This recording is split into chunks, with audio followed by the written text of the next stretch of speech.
Cette semaine, les socialistes appellent à voter un traité européen. Le vote sera fort, plus la voix de la France sera forte. Que la droite soutient. Et bien sûr que nous allons le voter. Ce n'est pas simple. La dernière fois, c'était en 2005. Mes amis, mes chers compatriotes, il y a des moments où les Français font l'histoire. Alors, de quoi s'agit-il ?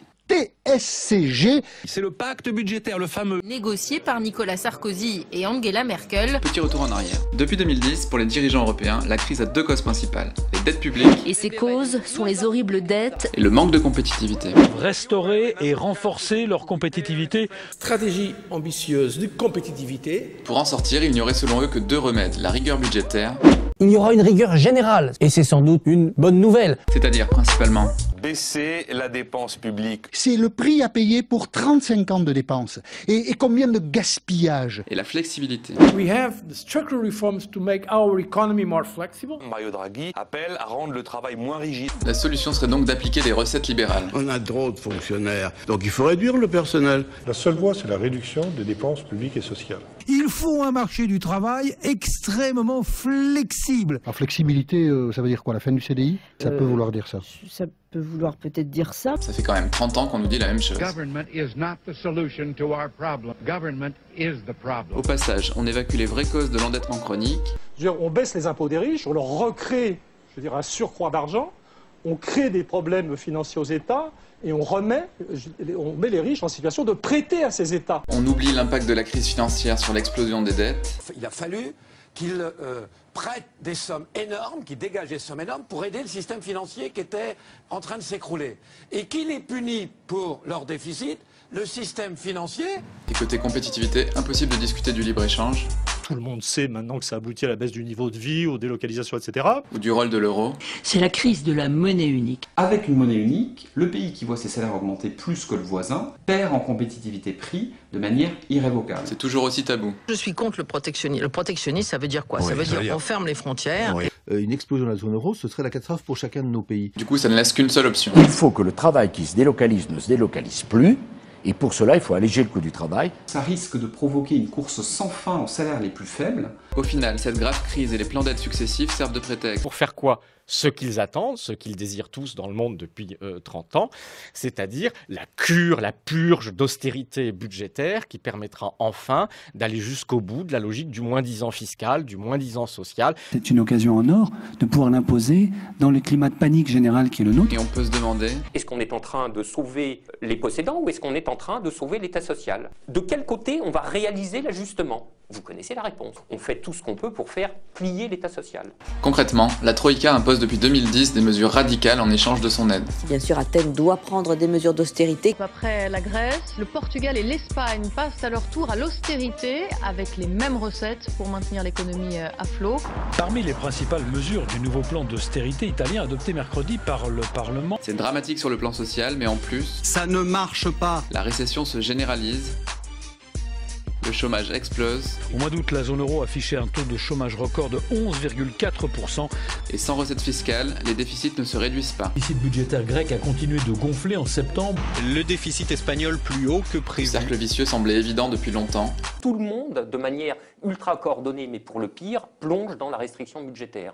Une débilité économique, indépendamment après la question de savoir si on est de droite ou de gauche. On sait que tous ces plans d'austérité, de rigueur, ne vont faire qu'aggraver la crise. L'idée, c'est justement d'éviter le scénario des années 30. Mais oui, mais justement, on est en train de s'y précipiter. Pourquoi? Parce que qu'est-ce qu'avait fait le chancelier Brüning? Il avait appliqué exactement les mêmes mesures d'austérité en Allemagne. Mais certains ne l'ont toujours pas compris. Il va falloir prendre des mesures de rigueur extrême pour éviter la situation espagnole ou la situation italienne.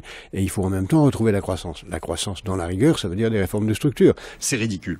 C'est juste ridicule. C'est ridicule, mais ça s'accélère. Les Espagnols n'ont pas fini de manifester. Les mesures d'austérité les plus dures de leur histoire se profilent pour l'an prochain. Ils demandent à Athènes de revoir à la hausse le temps de travail et pourquoi pas d'instaurer une semaine de 6 jours. On est dans quelque chose qui relève de la folie collective. Et cette logique folle va être gravée dans le marbre avec le TSCG. Le déficit structurel est limité à 0,5%. Ensuite, la fameuse règle d'or, je m'engage à voter un budget équilibré. Et en plus, on veut apurer le stock de dette pour le faire redescendre à 60.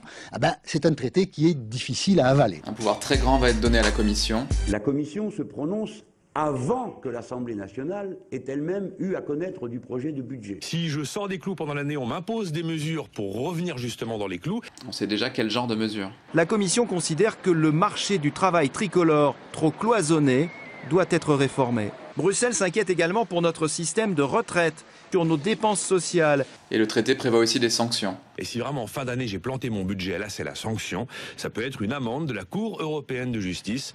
Donc après la souveraineté monétaire en 92, on a cette fois l'Assemblée qui abandonne le pouvoir budgétaire que lui confie la nation. Et une remise en question de notre démocratie. À partir de l'adoption de ce traité, il ne faudra plus dire que la France est une nation indépendante, puisque nous serons en quelque sorte soumis à l'approbation préalable de personnes que personne n'a jamais élues. C'est-à-dire, la question qui se pose, c'est pourquoi aller voter ? Ce n'est peut-être que le début.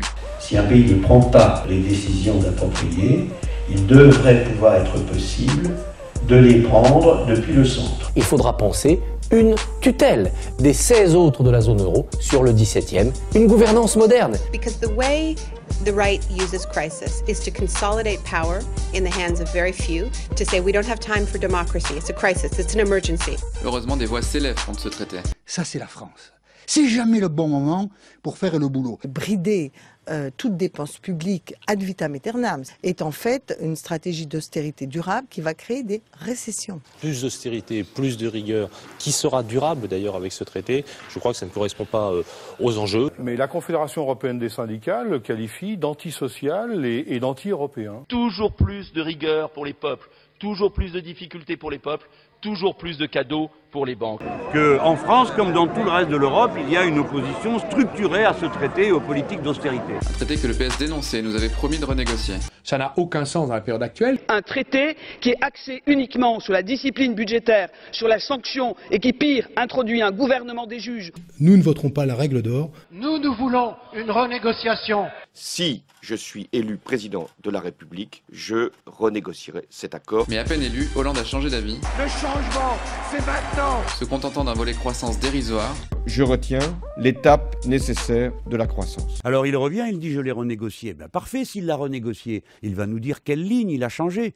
Il n'y a pas une ligne qui a changé dans ce traité. Il n'y a pas une virgule qui a été modifiée. Comme prévu par les marchés. Ce sera une concession en quelque sorte de façade qui aurait été faite à François Hollande et au peuple français entre guillemets, de façon à ce que tout le monde constate qu'à la fin des fins, il les faut bien les autres réformes, les fameuses réformes structurelles que tout le monde, dont personne ne va entendre. Et comme en 97 avec le pacte de stabilité de Chirac. Et Jospin a obtenu qu'on rajoute « et de croissance » qui modifie absolument pas le contenu du traité. Ce soir, votre homologue allemand, Thilo Weigel, affirme que ce pacte de stabilité a été adopté sans changement. Alors, on a du mal à s'y retrouver. Ce que nous voulions, c'était le rééquilibrer par autre chose. Et ça a été rééquilibré. Est-ce que vous avez ce soir l'impression d'avoir un tout petit peu changé le cours de l'histoire ? Ça serait un peu prétentieux, mais c'est quand même un peu de ça qu'il s'agit.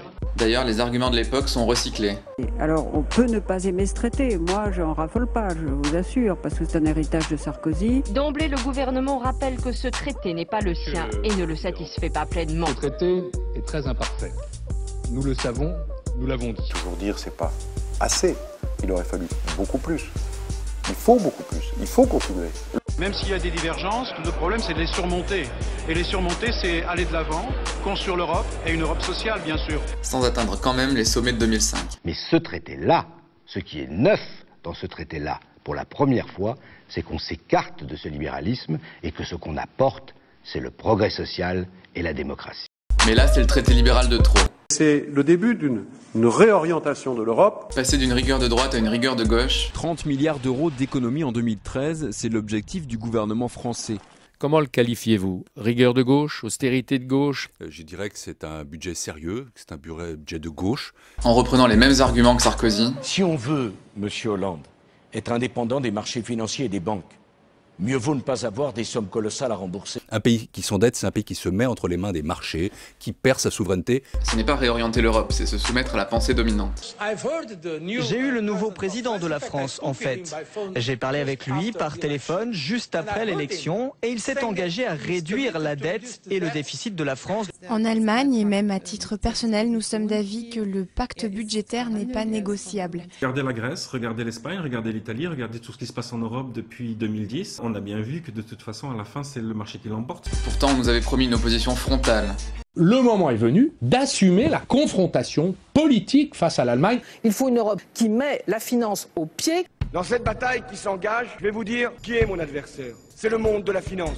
Alors si aujourd'hui cette Europe nous conduit dans le mur, on va à la catastrophe. Donc on va vers une véritable situation de chaos. Si elle nous oblige à sacrifier notre modèle social. Le conflit d'objectifs que va avoir François Hollande, c'est rester dans la zone euro versus satisfaire les demandes de son électorat naturel. Les deux ne sont plus compatibles maintenant, on le voit depuis la crise grecque. Si elle condamne la gauche à l'impuissance ou à la compassion. Je ne suis pas venu faire des promesses, car c'est un bras de fer difficile qui s'engage. Et si elle se fait contre la volonté des peuples. 20 ans après le traité de Maastricht, il voterait non à 64% contre une ratification du traité qui a instauré, on le rappelle, la monnaie unique. Alors il est urgent de dire stop et d'avoir un débat de fond. Et il est légitime qu'il puisse y avoir sur ces questions-là de grands débats citoyens. Il est temps d'étudier sans tabou toutes les alternatives. Mais il n'y a pas d'alternative, donc comment... Réglementer les marchés financiers. Le défaut, c'est qu'on arrête de payer. Un État n'est jamais mort d'arrêter de payer. Au contraire, même assez souvent, il ne s'en porte que mieux. Créer de la monnaie pour acheter directement les dettes publiques des États sur le marché primaire. Seules des dévaluations d'une ampleur variable suivant certains pays est en mesure aujourd'hui de rétablir la compétitivité en Europe. D'utiliser le protectionnisme pour faire baisser la pression sur les salaires, faire des politiques de relance, des politiques industrielles. La fiscalité écologique, parce que ça a une vertu, ça régule là où il y a besoin de réguler. Ce que l'on attend de la gauche, ce n'est pas une réorientation, c'est un changement de fond. Je suis socialiste. C'est le moment de le montrer.